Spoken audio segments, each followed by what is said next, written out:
À Martigues, une famille accuse les secours d'avoir laissé une femme agoniser, frappée par son compagnon. Elle est décédée cet été malgré 9 appels passés aux pompiers et au SAMU notamment. Sylvia avait 43 ans, violemment frappée par son compagnon en août dernier.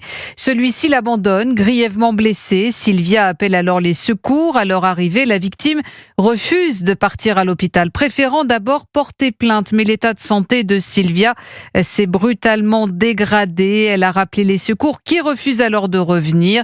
Elle finira par mourir seule, victime d'une hémorragie interne. Aujourd'hui, sa famille accuse les secours de ne pas l'avoir sauvée.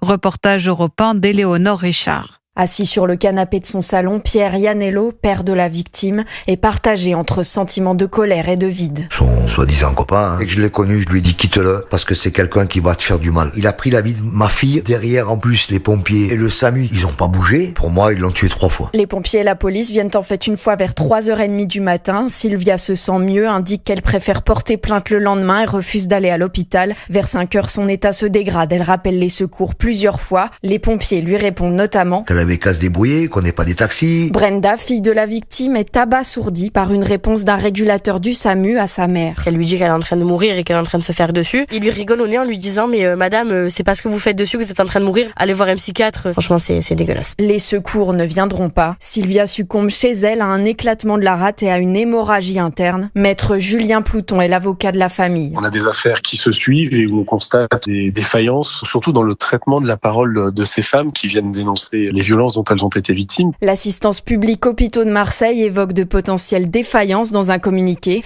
Les pompiers s'abstiennent de tout commentaire, indiquant qu'une enquête judiciaire est en cours. Le parquet d'Aix-en-Provence, en effet, a ouvert une information judiciaire pour non-assistance à personne en danger. Quant à l'auteur des coups mortels, le compagnon de Sylvia, il a été mis en examen pour violence ayant entraîné la mort sans intention de la donner.